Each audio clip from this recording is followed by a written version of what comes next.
Mwadhi mbele kwa mwangajo mwadhi nyake kaunti ma Kaluo kama Mithiero ma okwako sekta ma thietho gwenge ma Kaluo chalo madhi kelo wichbar ne governors manyien ka donje telo e thuoloni. Sekta no osebedo gi midhiero ma kagi kacha kasani wichbar ni kuom telo manyien ma kaunti mondo mi orie sekta no. Thietho mondi miyowaler.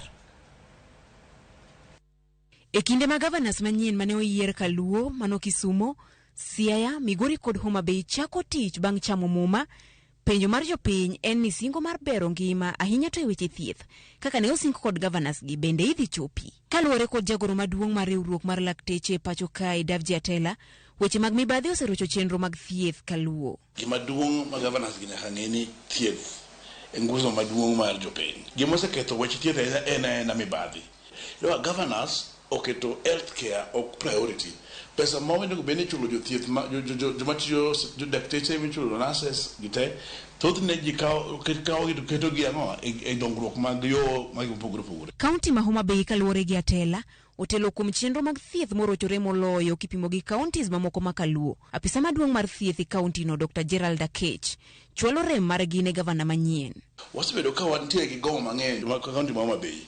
To mano osebedo ka en adier nikech healthcare ma kaunti no osebedo ka ni marach ojwang sidang' ni ma jopiny kodhi hospitende go chuno ginyiewo nyaka gloves, ginyiewo nyaka syringe. Kuonde mano osiptende manchoger gi pok wanwang'o equipments ma itiyo godo osiptende gi. Yedhe bende chendo saa ka saa. Wan gi gope moko achiel ariyo adek ka KEMSA. Osiptal ma wan go Homa Bay County Referral Hospital pod en mana level 4. Koro an gi geno ni sirikal madonjo sani biro elevate level mar osiptandwa ma Homa Bay mondo dhi e level 5.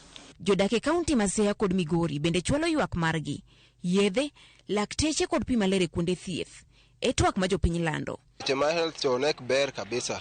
But sani koro wadwa kwa mondo gavana masani olose ma kidhi osuptal tiyudo ka daktache nitie ipimi piyo to rie kodi kuma yath nitie timi yath mok ni ipango lain bang'e to koro kani yudo ka nyathi ng'ato tho i lain. Parol obedo kaka jela ma en ni ki osethiedhi ka pesa otami tibedo detained. Alafu referral obed referral kaka nyingo osebedo referral ok ni pod ng'ato kobiro to ni Kisumu kara nyinge en ga referral lango. E kaunti ma Kisumo, jatend weche thieth Gregory Ganda koni gisepuodho twak adek ewi thieth mane otere nyim od bura ma kaunti ma Kisumo.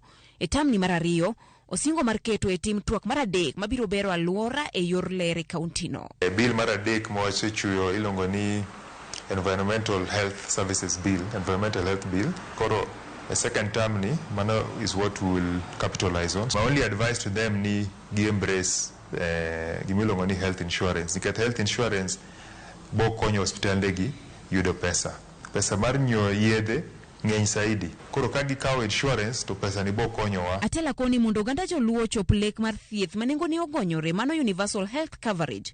Bado kumba mar thieth NHIF kende ok nyal romo. Nyaka tend counties keto omenda moko moromo mabiro bugo omenda mag NHIF. Mostly counties give some chul KEMSA time madwarore. Koro mondo mano bedi mondo gobeni giketo plan maber mar nyiewo yedhe. Ni pesa mo otigo hospital dong' hospital kanyo. Mondo mi NHIF oti mondo kelo UHC, sirikal nyaka kaw pesa matengi maket invest in healthcare. To kwa ng'iyo ni wadwa yudo mana thieth manono through NHIF to obedo matek ahinya. Judith Omondi, Ramogi TV.